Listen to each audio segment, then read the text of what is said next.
Hi, welcome to Gene Rants. I'm Gene. And well, as we're watching this, maybe the government is still shut down. Maybe it's not. I'm kind of, I'm in between whether I want the government to open or whether I wanted to keep it shut down. I tend towards keeping it shut down because what I'm hoping Trump is going to do is what he said he would do is start not just furloughing people so to have them come back when the government reopens and give them back pay. But first of all, he's saying that some of these furloughed people will not get back pay. The money they lose by the government being shut down, it will not be given to them when they go back to work, as if there is no penalty. It's basically a paid vacation for these people. So that's not. He's saying that's not going to happen, but we'll see what happens, or at least for some of these furloughed workers. But the main thing he's saying is that he's going to take advantage of the shutdown because if the money's not there, to shut down non-essential functions, offices, agencies. I would like to see. I don't think we need, to pay to subsidize. Oh, Lord knows. There's one of shrimp running on a treadmill. I forgot why, but these are sex life of bees and things like that. I think we don't have to fund that kind of stuff. A lot of non-essential stuff. And he's saying that those cuts will be permanent. So I would like him to have time to make these cuts. Number one. Number two, after he makes these cuts, if he cuts down to do the opposite of what the Democrats do when we've had the shutdown with these shutdowns with a Democrat in the White House. So what they've done, the Democrat presidents, is pick the most visible government functions, such as national parks or Smithsonian, and shut those down to make it visible and to the American people and hurt them. But if you do the opposite and cut down only non-essential stuff, that makes Trump's argument very strong. So why should I? Oh, nobody missed these agencies and these studies that I shut down or I stopped funding. No, nobody's noticed anything. So why do we take our tax dollars and pay for those things in the first place? And so we're not going to. So that would be a good situation for me. But on the other hand, if the shutdown goes too long, then it will start hurting necessary functions. But we'll see what happens. But the subject I want to get to today is that, well, the reason the government is shut down is because the Democrats want to. It's shut down because they're refusing to vote for a clean continuing resolution. In other words, the Democrats, Republicans cannot agree on a budget, on what to spend money on. So the Republicans put forth a continuing resolution, a CR, which would just continue the spending as it is, keep everything exactly as it is for 7 weeks, and then in the meantime, more debate could happen, and maybe another CR after that. That'd be okay with me too. At least you're not increasing spending, and then the growth in the economy will eventually. You'll start to see the deficit going down just by keeping the spending level. So I'm okay with that. And the Democrats are not okay with that. They want to spend $1.5 trillion, basically reverse the big beautiful bill. And one of the things they want to do is they want to continue a temporary subsidy, additional money for COVID, for Obamacare. It arose during the COVID, the shutdowns and everything. It's supposed to be temporary. It's about to expire, and they want to, as always, you just start giving people money temporarily, and then they want to make it permanent. That's what the Democrats are betting on.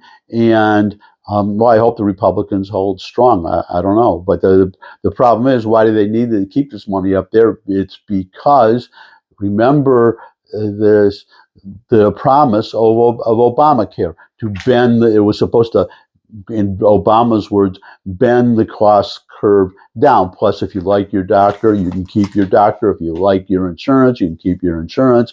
Both of those, as we all know, are were bald-faced lies that remain so today, and worse. Obama knew they were lies when he told them, when he said those two things. So the point is that the government is, or I'm sorry, Obamacare, the price has soared. It's gone way, way, way up. And I think, and get my little notepad here, I'm going to have to refer to it in a minute. But the point is, this is what I want to make, the point I want to make, and it goes back to Ronald Reagan, this idea of government making things better and solving your problems.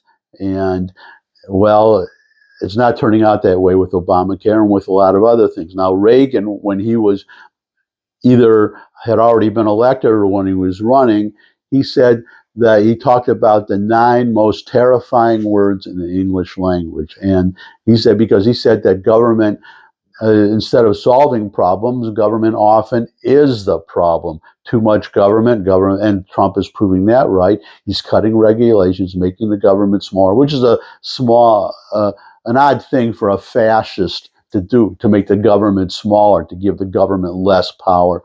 So anyways, that's another subject for another day. But Reagan said the 9 most terrifying words in the English language are, I'm from the government and I'm here to help. Those are the most terrifying because the government says they are here and they are going to help. The result is going to be such that you wish that they did not try to help. But I've got the 6 most terrifying words in the English language, which is a corollary to what Reagan said, and it's, we're going to make blank, fill in the blank, we're going to make blank affordable. I think that we're going to make, 6 words. So we're going to make blank affordable, because as we saw with Obamacare, when the government says they're going to make something more affordable, what they really mean is a government program funded with your tax dollars to subsidize something. And of course, the people distributing the subsidies, doing the paperwork, and so on and so forth, they get paid. So they take their salaries out of that. So every dollar that's supposed to make something more affordable is